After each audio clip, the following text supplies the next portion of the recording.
Hello student, welcome back to tuition point. আমি আস্তিক sir আজকে আবার চলে এলাম। ক্লাস 10 যারা দশম শ্রেণীতে পড়ছো, যারা 2026-এ মাধ্যমিক দিতে চলেছো, তাদের সেকেন্ড ইউনিট টেস্ট পরীক্ষা কমপ্লিট। থার্ড ইউনিট টেস্টের প্রত্যেকটা চ্যাপ্টার আমি ধরে ধরে করাবো, কথা দিয়েছিলাম। তার মধ্যে প্রথম যে চ্যাপ্টারটা সেটা হচ্ছে 20 নম্বর অধ্যায় ত্রিকোণমিতির কোণ পরিমাপের ধারণা। সেখানে বেসিক পার্ট মানে পার্ট 1 এবং পার্ট 2 এর ভিডিও তোমাদের অলরেডি চলে এসছে। আর তোমাদের স্বাধীনতা দিবস আর জন্ম অষ্টমীর কারণে দুদিন আমি ক্লাস দিইনি, সেই দুদিন ছুটি রেখেছিলাম। এরপরে তোমাদের জন্য পার্ট 3 নিয়ে আজকে চলে এসেছি। তোমরা সবাইকে একটাই রিকোয়েস্ট করবো, যারা পার্ট 1 পার্ট 2 দেখোনি, প্লিজ আগে পার্ট 1 পার্ট 2 দেখো, না হলে জিনিসগুলো বুঝতে তোমাদের অসুবিধা হবে। আর যারা পার্ট 1 পার্ট 2 দেখে তাদের উদ্দেশ্যে একটাই কথা বলবো, লেটস স্টার্ট, চলো শুরু করা যাক। ঠিক আছে, তো চ্যাপ্টার 20 আমার অলরেডি 1 থেকে 7 পুরো করিয়ে দিয়েছি ধরে ধরে। আজকে আমরা 8 নম্বর সাম থেকে স্টার্ট করব। দেখো তোমাদের স্ক্রিনে প্রশ্নটা উঠছে, ঠিক আছে? দেখো তোমাদের প্রশ্নটা কি বলেছে, একটি বৃত্তের ব্যাসার্ধের দৈর্ঘ্য। তাহলে একটা বৃত্ত আঁকি, এই ধরো একটা বৃত্ত আঁকলাম, ঠিক আছে? এই একটা বৃত্ত আঁকলাম, বৃত্তের কি বলেছে, ব্যাসার্ধের দৈর্ঘ্য বলেছে 28 সেমি। ধরো আমি সেন্টার থেকে পরিধি অবধি টানি, তাহলে এটা হয়ে গেল ব্যাসার্ধ, যেটাকে আমরা আর বা রেডিয়াস দিয়ে লিখি। রেডিয়াস কত বলেছে, 28 সেমি, ঠিক আছে? তাহলে রেডিয়াস 28 সেমি হলো। এবার তারপরে বলেছে ওই বৃত্তের 5.5 সেমি দৈর্ঘ্যের বৃত্তচাপ দ্বারা, কি বলেছে, 5.5 সেমি বৃত্তচাপ দ্বারা ধৃত কেন্দ্রীয় কোণটির বৃত্তীয় মান। তাহলে বৃত্তচাপ বলতে, ধরো বৃত্তের চাপ বলতে জানো, এখান থেকে এইটুকু সেমি অংশকেও বৃত্তের চাপ বলবে, মানে এখান থেকে এইটুকু সেমি অংশকেও বৃত্তের চাপ বলা যায়। মানে বৃত্তের পরিধির কিছুটা অংশকে আমরা বৃত্তের চাপ বলে থাকি। তোমরা বলতে পারো এখান থেকে এইটুকু সেমিকেও বৃত্তের চাপ বলতে পারো, ঠিক আছে? আমি ধরো বৃত্তের চাপ নিলাম, এখান থেকে এই এতটুকু নিলাম, আর এটার ডিস্টেন্স হচ্ছে 5.5 সেমি, ঠিক আছে? এবং এখান থেকে আমি কেন্দ্র থেকে এটাকে জুড়ে দিলাম, দেখো তো একটা কোণ উৎপন্ন হচ্ছে, এই দেখো এই কোণটা উৎপন্ন হচ্ছে, এই কোণটার আমরা নাম দিয়ে দিলাম থিটা, ঠিক আছে? কি কোণ, থিটা কোণ। এবার তোমাকে প্রশ্ন কি বলেছে দেখি, প্রশ্নে তোমাদের বলেছে দেখো যে ধৃত কেন্দ্রীয় কোণটির বৃত্তীয় মান নির্ণয় করো। তাহলে কেন্দ্রীয় কোণটির কি মান নির্ণয় করতে বলেছে, বৃত্তীয় মান নির্ণয় করতে বলেছে। আমরা কোণটাকে কি ধরে নিয়েছি, থিটা ধরে নিয়েছি, আর বৃত্তের চাপ ধরে নিয়েছি 5.5, আর ব্যাসার্ধ আর ধরে নিয়েছি। আমি তোমাদের একটা কথা বলি, বৃত্তের চাপকে না আমরা সাধারণত এস দিয়ে লিখি। কি দিয়ে লিখি, এস দিয়ে লিখি। বৃত্তের চাপকে আমরা এস দিয়ে লিখি। তাহলে এই অবধি আমরা বুঝে গেলাম যে বৃত্তের চাপ 5.5, ব্যাসার্ধ আর, কেন্দ্রীয় কোণটির বৃত্তীয় মান জানতে চেয়েছি। তাহলে আমি দেখো একটা শর্টকাট ট্রিক্স এর মাধ্যমে করাবো। কিভাবে করাবো দেখো, এটা আমাদের ছিল 8 নম্বর স্থান, ঠিক আছে? এটা ছিল আমাদের 8 নম্বর স্থান। লিখবো প্রশ্নানুসারে, ঠিক আছে? প্রশ্নানুসারে। তাহলে থিটা কোণটার ফর্মুলা আমি এইভাবে লিখি, থিটা ইকুয়াল টু বৃত্তের চাপের দৈর্ঘ্য যেটা এস বাই ব্যাসার্ধ মানে আর ব্যাসার্ধ, আর বৃত্তের চাপ হচ্ছে এস, ঠিক আছে? তাহলে ফর্মুলাটা কি, এই ফর্মুলার উপর বেস করে আমাদের অঙ্কটা হয়ে যাবে। কি বললাম, theta equal to S by R. Theta হচ্ছে কোণটার মান নির্ণয় করব, এস মানে বৃত্তের চাপ, আর আর হলো বৃত্তের ব্যাসার্ধ। এবার মান বসাও, এসটা কি, এস দেখো 5.5, চলো 5.5 লিখে দিই, হয়ে গেছে। আর কত বলেছে, আর বলেছে 28, লিখে দিলাম। এবার এখান থেকে পয়েন্ট তোলো, নিচে 1, আর পয়েন্ট তুলে 1 এলো, পরে একটা সংখ্যা একটা শূন্য বসে গেল, হয়ে গেছে। এবার একটুখানি কাটাকুটি করে নিই। তাহলে আমরা যদি কাটাকুটি করি, 5 দুগুণে 10, 5 দিয়ে যদি কাটি, 5 একে 5, 5 একে 5, তাহলে 11 হলো। আর কি কিছু এলো না, তাহলে এলো হচ্ছে 11 বাই 8 দুগুণে 16, হাতে 1, 56, 11/56 এলো, ঠিক আছে? এটা আমাদের থিটাতে রয়েছে। আর এই কোণটা আমাদের কি বেরোলো, এই কোণটা আমাদের বেরোলো হচ্ছে তোমার কোন পদ্ধতিতে, এটা আমাদের বেরোলো অলরেডি ষষ্ঠিক পদ্ধতিতে। কোন পদ্ধতিতে বেরিয়েছে, ষষ্ঠিক পদ্ধতিতে। এবার আমরা যে পদ্ধতিতে বার করব সেটা হচ্ছে বৃত্তীয় পদ্ধতি, যে পদ্ধতিটা আমাদের জানতে চেয়েছি। তাহলে লিখি থিটা কোণটির বৃত্তীয় মান, বৃত্তীয় মান বার করার ফর্মুলা বা ট্রিক্স কি শিখেছিলাম, পাই বাই 180 ইন্টু 11/56 ইন্টু 11/56। তোমরা যদি এটা ক্যালকুলেশন করো, তোমাদের যে উত্তরটা বেরোবে সেটা দেখবে বইয়ের সাথে মিলছে না। দাদা ভুল করালে নাকি, না, এই ক্ষেত্রে একটা আলাদা ট্রিক্স অ্যাপ্লাই করতে হবে। কেন, তবে বইয়ের উত্তরের সাথে মিলবে। এবার সেই ট্রিক্সটা শোনো, আমি কি শিখিয়েছিলাম ভালো করে শুনবে। 180 ডিগ্রি ইকুয়াল টু পাই তোমাদের বলেছিলাম। তাহলে বলো তো 1 ডিগ্রি মানে কত, পাই বাই 180 ডিগ্রি, তাই তো? Pi by 180 degree. সেখান থেকেই তো আমি এই জিনিসটাকে নিয়ে তোমাদের এখানে বসাতে বলেছিলাম শর্টকাট ট্রিক্সে। আচ্ছা আরেকটা কথা বলো তো, এটা নয় একটা পদ্ধতি গেল, তোমরা বলো তো আরেকটা পদ্ধতি তো আমরা ছোটবেলায় শিখেছি 9 এ, পাই ইকুয়াল টু 22/7, এটা আমরা জানি তো পায়ের মান 22/7, তাহলে 22/7 ইকুয়াল টু যদি পাই হয় তাহলে তোমরা আমাকে বলো তো পাই হয় তাহলে 1 ইকুয়াল টু কত, পাই বাই 22/7, তাই তো? তাহলে এই অঙ্কটার ক্ষেত্রে, খালি এই অঙ্কটার ক্ষেত্রে আমি ডবল স্টার দিয়ে দিলাম, এই অঙ্কটার ক্ষেত্রে পাই বাই 180 জায়গায় তোমাকে কি বসাতে হবে, পাই বাই 22/7, তাহলে কি করতে হবে, পাই বাই 22/7 বসাতে হবে। বুঝতে পারলাম কি হবে, বুঝতে পারলাম? তাহলে এইখান থেকে এটা করতে হবে, এটা করলে চলবে না। তাহলে বুঝতে পারলাম পাই বাই 180 না করে এখানে পাই বাই 22/7 করতে হবে, বিকজ না হলে এইভাবে যদি করো দেখবে বইয়ের উত্তরের সাথে কিন্তু মিলছে না। আর দুটো ক্ষেত্রেই দেখো একই জিনিস হয়েছে, 180 ডিগ্রির মানও পাই, আবার পায়ের মান 22/7, ঠিক আছে?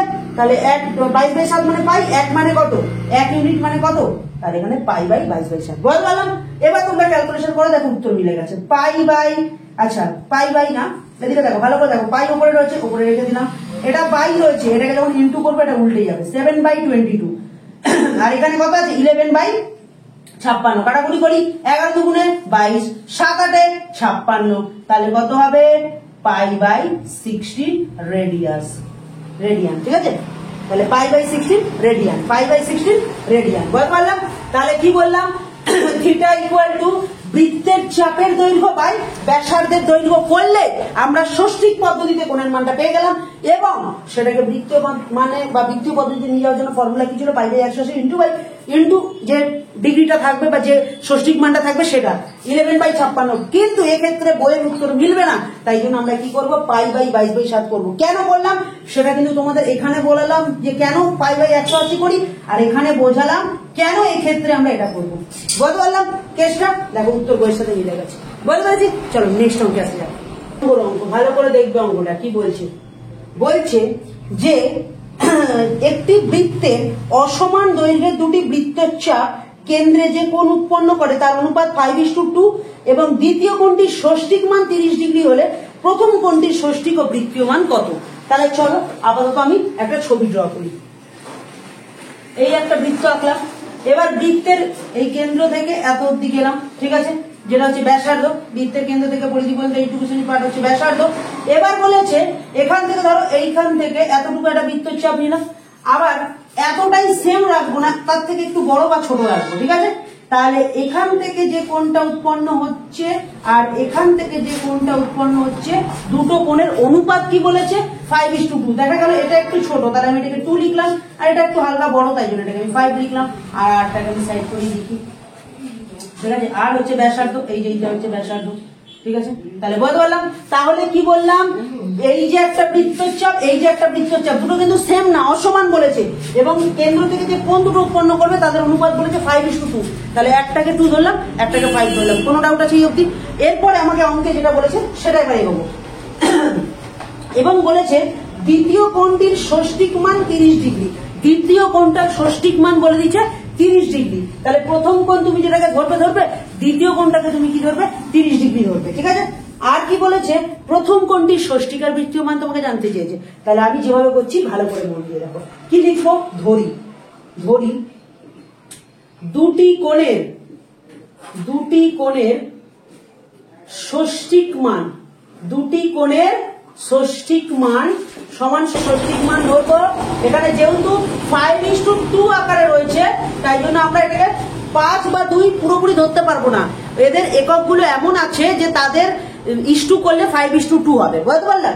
5:2 মানে যে এগুলো 2 আর 5 আছে তা কিন্তু না, এরকম হতে পারে, ধরো রয়েছে হচ্ছে তোমার কি বলবো, তোমার এখানে ধরো রয়েছে 100, আর এখানে রয়েছে ধরো তোমার কি বলে 40, 100 আর 40 রয়েছে, কাটাকুটি করে দেখো 5 20 100, ঠিক আছে? 5 20 100, 5 8 40, আবার এটাকে করো 4 5 20 আর 4 2 8, 4 5 20 4 2 8, ঠিক আছে?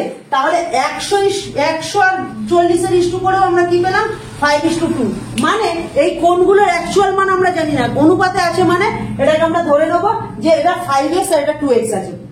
ব্যাপারটা বুঝতে পারলে? তোমার ষষ্ঠিক মান 5x ও 2x, 5x ও 2x হলো।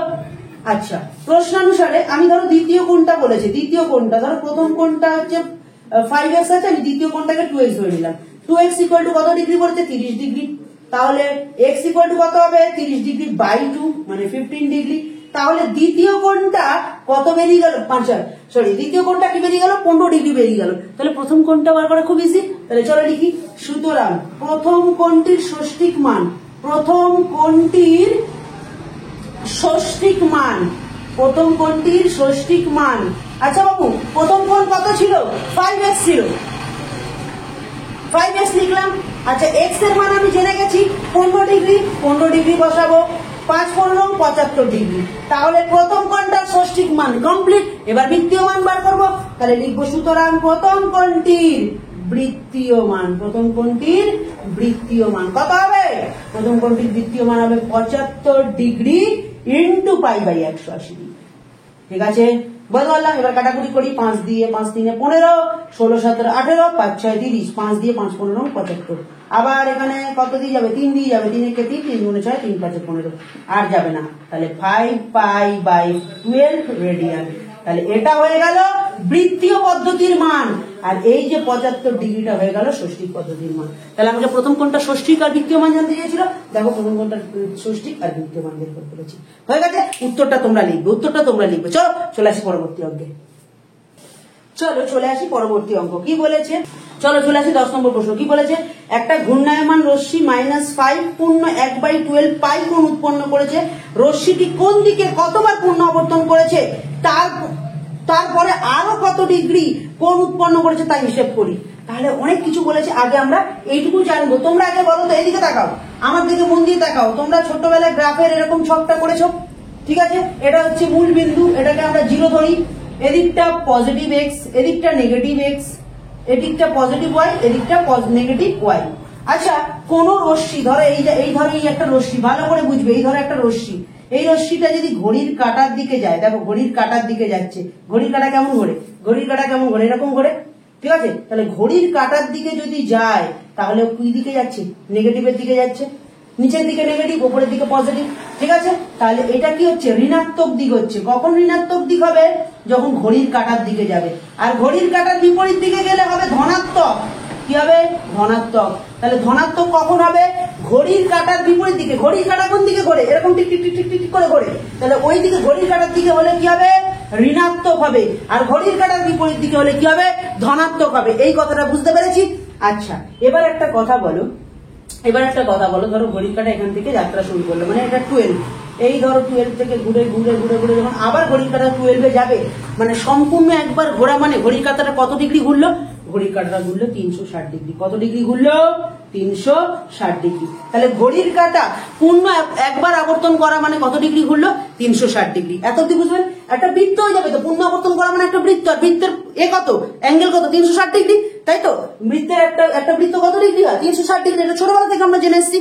এই অবধি বুঝতে পারলে? তাহলে দুটো কথা বললাম। ঘড়ির কাঁটার দিকে ঘুরলে হবে ঋণাত্মক, ঘড়ির কাঁটার দিকে ঘুরলে, আর বিপরীত দিকে ঘুরলে হবে ধনাত্মক। আর ঘড়ির কাঁটা একবার পূর্ণ আবর্তন করা মানে হচ্ছে 360 ডিগ্রি পথ অতিক্রম করলো। এত অব্দি ক্লিয়ার? চলো এবার অঙ্ক করবো, ঝড়ের গতিতে হয়ে যাবে। দেখো, বিশ্বাস নয়? তাহলে দেখো কি বলেছে আমাকে বলো। আবার প্রশ্ন দেখো। একটি ঘূর্ণায়মান রশ্মি -5 পূর্ণ 1/12, -5 পূর্ণ 1/12 পাই, ঠিক আছে, রেডিয়ান, ঠিক আছে, কোণ উৎপন্ন করেছে। মানে এটা কিসে আছে? পাইতে আছে, মানে এটা বৃত্তীয় পদ্ধতিতে আছে। আচ্ছা, রশ্মিটি কোন দিকে কতবার পূর্ণ আবর্তন করেছে, তারপরে আরো কত ডিগ্রি কোণ উৎপন্ন করেছে, এটা হিসাব করি। চলো আস্তে আস্তে ধীরে ধীরে করবো। এটা আমাদের আছে কোথায়? কোথায় আছে? আমাদের আছে বৃত্তীয় পদ্ধতিতে। কোন পদ্ধতিতে আছে? এই যে পুরো পাঠটা আছে কোন পদ্ধতিতে? এই পুরো পাঠটা আছে বৃত্তীয় পদ্ধতিতে। কোন পদ্ধতি? বৃত্তীয় পদ্ধতিতে। আমাকে সবার প্রথম একটা জিনিস তোমাদের বলি, এখানে ধনাত্মক ঋণাত্মক কোন দিকে ঘুরছে, কতবার ঘুরছে জানার জন্য আমাকে কোথায় যেতে হবে? ডিগ্রিতে যেতে হবে, মানে ষষ্ঠিক পদ্ধতিতে যেতে হবে। কোথায় যেতে হবে? ষষ্ঠিক পদ্ধতি যেতে হবে। আছে কোথায়? বৃত্তীয় পদ্ধতি। তাহলে চলো আগে এইটুকু শ্রেণীকে ভাঙি আমরা। দেখো এদিকে দেখো, মাইনাস যেমন আছে রেখে দিলাম, 12 যেমন নিচে আছে রেখে দিলাম। কোনাকুনি গুণ হয়, মানে 12 এর সাথে 5 ইন্টু হবে, আর ওপরেরটা হবে যোগ, ঠিক আছে? আর এখানে ইন্টু পাই যেমন আছে রেখে দিলাম। এখনো এটা বৃত্তীয় পদ্ধতিতে আছে, ঠিক আছে? আচ্ছা, 5 বারং 60 আর 1 যোগ করলে 61/12, ঠিক আছে? মাইনাস যেমন আছে আছে। এবার এই পাইটাকে যখনই আমি যখনই আমি 180 ডিগ্রি ধরে লিখে নেবো, পাইটাকে যখনই আমি 180 ডিগ্রি লিখে নেবো, তখনই সাথে সাথে এইটা বৃত্তীয় পদ্ধতি থেকে কোন পদ্ধতিতে কনভার্ট হয়ে যাবে? ষষ্ঠিক পদ্ধতিতে কনভার্ট হয়ে যাবে। বুঝতে পারলেন? হয়ে গেল। এবার চলো একটু কাটাকুটি করি। 12 দিয়ে 12 কে 12, 5 12 7, তাহলে হলো কত? 61 ইন্টু 15। ঠিক আছে, পুরোটা এখন কিছু হয়ে গেছে, ডিগ্রিতে হয়ে গেছে। তাহলে চলো 61 আর 15 কে গুণ করি। আমি এখানে করেই দেখিয়ে দিচ্ছি। 61 আর 15, ঠিক আছে? ভালো করে দেখো, 5 1 5, 5 6 30, 1 1 1, 1 6 6, মানে 5 1 9, মাইনাস 915 ডিগ্রি, মাইনাস 915 ডিগ্রি। এটা হলো উত্তর। এত অব্দি কোনো সমস্যা? এত অব্দি কোনো সমস্যা? এবার আমরা উত্তর খুঁজবো। প্রথম প্রশ্ন আবার করবো। আবার প্রশ্ন দেখো, প্রথম প্রশ্ন আমাদের যেটা বলেছে যে রশ্মিটি কোন দিকে ঘুরেছে, রশ্মিটি কোন দিকে ঘুরেছে একটু ভালো করে দেখো। মাইনাস আছে, মাইনাস আছে মানে ঋণাত্মক আছে। ঋণাত্মক দিক মানে কি? ঘড়ির কাঁটার দিকে। তাহলে কি হবে? প্রথম প্রশ্ন উত্তর হবে ঘড়ির কাঁটার দিকে। প্রথম প্রশ্ন উত্তর হবে ঘড়ির কাঁটার দিকে।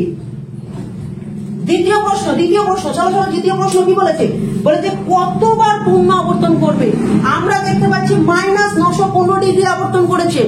একবার করা মানে 360 ডিগ্রি। তাহলে আমাকে একটা কাজ করতে হবে, এটাকে 360 দিয়ে ডিভাইড করতে হবে। 360 দিয়ে ডিভাইড করতে হবে। চলো করি।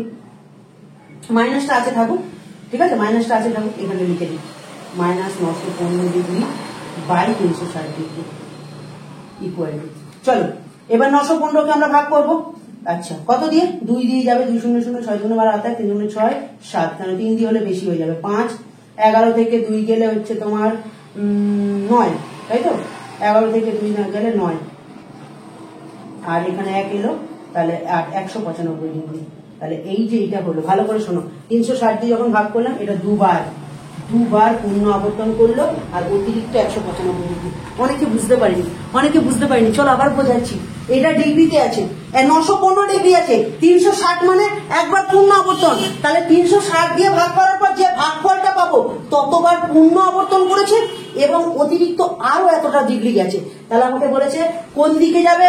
ঘড়ির কাঁটার দিকে। দ্বিতীয় প্রশ্ন ছিল কতবার পূর্ণ আবর্তন করবে। তাহলে লিখবো দুবার পূর্ণ আবর্তন করবে। কি করবে? দুবার পূর্ণ আবর্তন করবে। আচ্ছা, 3 নম্বর প্রশ্ন কি ছিল? অতিরিক্ত। দেখো 3 নম্বর বলেছে আরো কত ডিগ্রি কোণ উৎপন্ন করবে।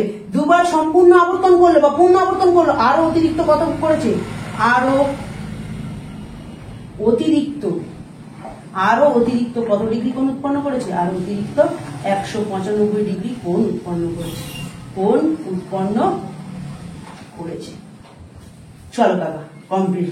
3টে জিনিস জানতে চেয়েছিল, 3টে উড়িয়ে দিয়েছি ছড়ের মতো। বলতে পারলাম? বলতে পেরেছি? এখন অব্দি করবার কোনো সমস্যা? এখন অব্দি কারোর কোনো সমস্যা? বারবার বলছি, যখনই নেগেটিভে থাকবে তখনই বুঝবে ওটা ঋণাত্মক ঘড়ির কাঁটার দিকে, আর এটা যদি পজিটিভ হতো ঘড়ির কাঁটার বিপরীত দিকে হতো। ঘড়ির কাঁটা বিপরীত দিকে হতো। আর একবার পূর্ণ আবর্তন মানে 360 ডিগ্রি। বলতে পারলাম? তাহলে 8 9 10 3টে অঙ্ক ঝড়ের মতো হয়ে গেছে। চলে তো পরবর্তী অঙ্কে। চলো চলে এলাম পরবর্তী অঙ্ক। কি আছে? 11 নম্বর সাম। কি বলছে দেখি? 11 নম্বর সাম বলছে এবিসি একটি সমদ্বিবাহু ত্রিভুজ অঙ্কন করি। সমদ্বিবাহু ত্রিভুজ মানে কি? যে ত্রিভুজের দুটি বাহু সমান। তাহলে চলো একটা সমদ্বিবাহু ত্রিভুজ অঙ্কন করি।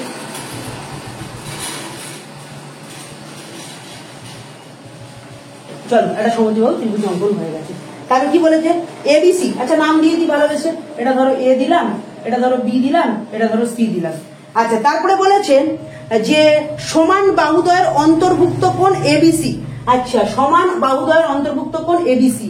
তাহলে আমাকে এইভাবে নামটা দিতে হবে। দেখো এই দুটো বাহু সমান দেখতে পাচ্ছি, তাহলে এ বি সি, এদের অন্তর্ভুক্ত কোণ হচ্ছে এ বি বাহু, আর বিসি বাহুর অন্তর্ভুক্ত কোণ হচ্ছে এই কোণটা। কত ডিগ্রি সেটা বলেছে। দেখো বলেছে, ভালো করে লাইনটা আরেকবার পড়ো। বলেছে এবিসি একটি সমদ্বিবাহু ত্রিভুজ অঙ্কন করি যার সমান বাহুদ্বয়ের অন্তর্ভুক্ত কোণ এবিসি 45 ডিগ্রি। তাহলে এই বাহুটা আর এই বাহুটা সমান, এবং এই দুটো বাহুর অন্তর্ভুক্ত কোণ হচ্ছে এবিসি। আর এটাকে বলেছে কত ডিগ্রি? এই কোণটাকে বলেছে এবিসি কে বলেছে 45 ডিগ্রি। কত ডিগ্রি বলেছে? 45 ডিগ্রি। বুঝতে পারলাম? বুঝতে পেরেছি? চলো নেক্সট পার্টে কি বলেছে একবার পড়বো। এটা 45 ডিগ্রি বলেছে, লিখে নিলাম। নেক্সট পার্টে বলেছে, এখনো প্রশ্নটা ভালো করে দেখবে কিন্তু, এ বি সি এর সমদ্বিখণ্ডক এসি বাহুকে ডি বিন্দুতে ছেদ করেছে। এবার এবিসি বাহুকে এই যে এবিসি যে কোণটা আছে এখান থেকে এই যে অ্যাঙ্গেলটা আছে এবিসি যে অ্যাঙ্গেলটা আছে এটাকে সমদ্বিখণ্ডক করা হলো, মানে মাঝখান দিয়ে কেটে দেওয়া হলো, যেটা হচ্ছে কোথায় গিয়ে ছেদ করেছে ডি বিন্দুতে, যেটা গিয়ে কোথায় ছেদ করেছে ডি বিন্দুতে। ঠিক আছে, এই যে ডি বিন্দুতে ছেদ করেছে। তাহলে আরেকবার বলি, এই যে এবিসি অ্যাঙ্গেল সেটাকে মাঝখান দিয়ে সমদ্বিখণ্ডক মানে কেটে দেওয়া, খণ্ডিত করা মানে কাটা। তাহলে সমদ্বিখণ্ডক করে কি করেছে, এবিসি সমদ্বিখণ্ডক করে এসি বাহুকে কি করেছে, এই যে এসি বাহুকে কোথায় ছেদ করেছে ডি বিন্দুতে ছেদ করেছে। ঠিক আছে, এবার তোমাকে যেগুলো জানতে চেয়েছে, অ্যাঙ্গেল এবিডি, চলো লিখবো অ্যাঙ্গেল এবিডি। আচ্ছা, আর কি দিয়েছে, অ্যাঙ্গেল এবিডি দিয়েছে, অ্যাঙ্গেল বিএডি দিয়েছে, বিএডি, চলো অ্যাঙ্গেল বিএডি দিয়েছে, আর কি দিয়েছে, আর দিয়েছে অ্যাঙ্গেল বিএডি দিয়েছে, আর কি দিয়েছে, আর কি কোথায় কোথায় কোথায় কোথায়, আচ্ছা হ্যাঁ, আর অ্যাঙ্গেল সিবিডি, অ্যাঙ্গেল সিবিডি দিয়েছে, আর কি দিয়েছে, এবং দিয়েছে বিসিডি, বিসিডি, এই চারটে অ্যাঙ্গেল দিয়েছে। আর কি বলেছে সাথে, এর বৃত্তীয় মান নির্ণয় করো, মানে চারটে অ্যাঙ্গেল দিয়ে দিয়েছে, এই চারটে অ্যাঙ্গেল তোমাদের দিয়ে দিয়েছে, আর তোমাদের বলেছে এগুলোর কি বার করতে, বৃত্তীয় মান, বৃত্তীয় মান নির্ণয় করো, কি করো, নির্ণয় করো, এগুলোর বৃত্তীয় মান নির্ণয় করো। বুঝতে পারলাম? তো চলো শুরু করা যাক।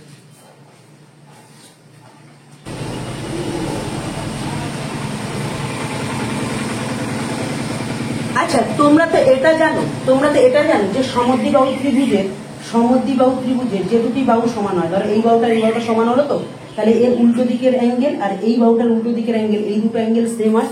এটা জানো, যারা জানো না তারা জেনে নাও, যে দুটো বাহু সেম হয় তাদের উল্টো দিকের অ্যাঙ্গেল গুলো সেম হয়। তাহলে এই যে সমদ্বিবাহু দুটো বাহু, যে দুটো বাহু সমান হয়েছে তার বিপরীত দিকের কোণ, মানে এই অ্যাঙ্গেলটার এই অ্যাঙ্গেলটাও সেম হবে।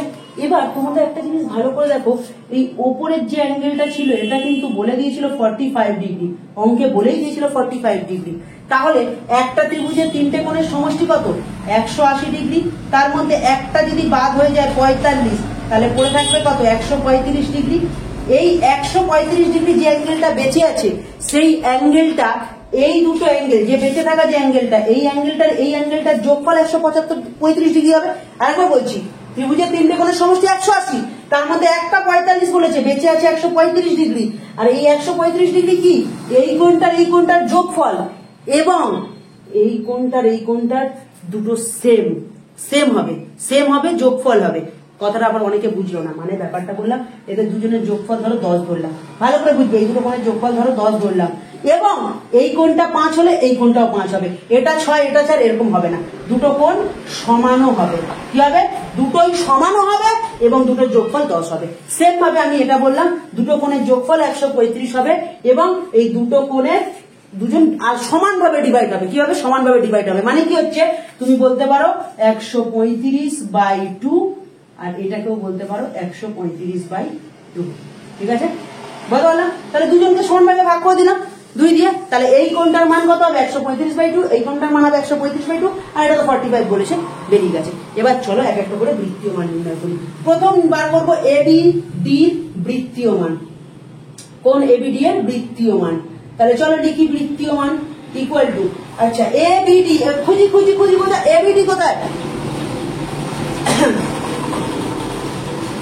ভালো করে দেখো, এ বি ডি, এই ত্রিভুজখানি হচ্ছে এবিডি।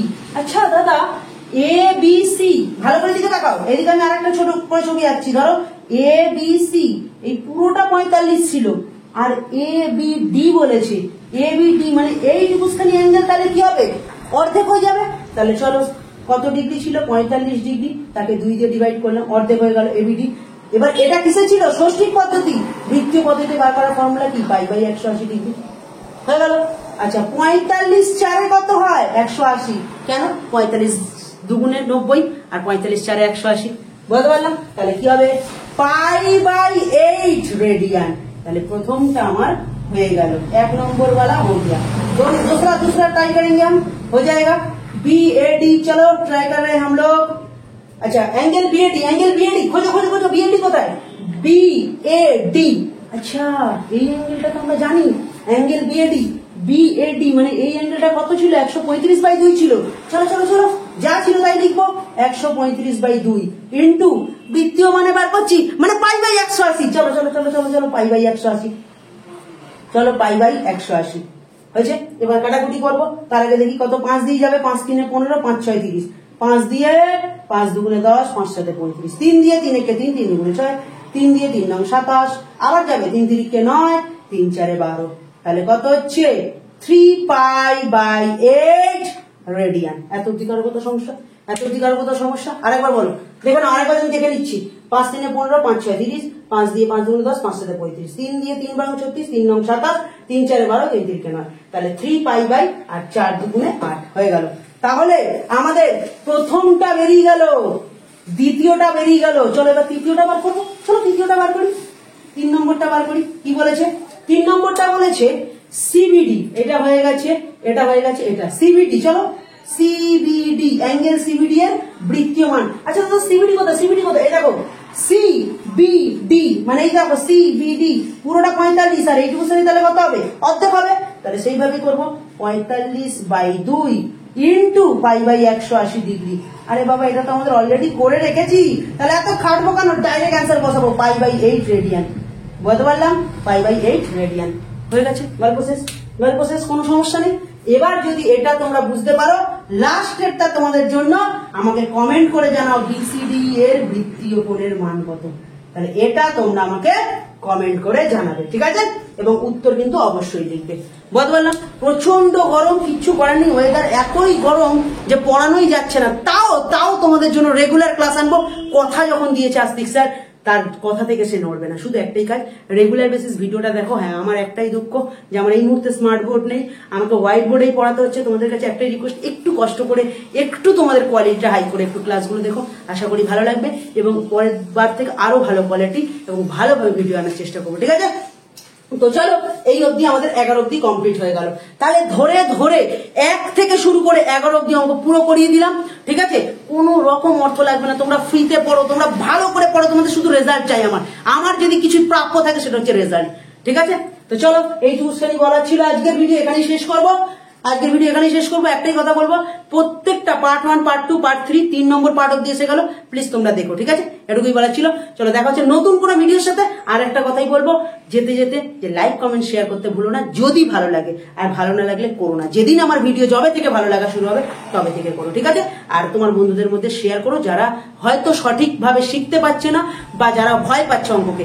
অঙ্ককে ভয় নয়, অঙ্ককে জয় করাই আমার লক্ষ্য, ঠিক আছে? চলো টাটা।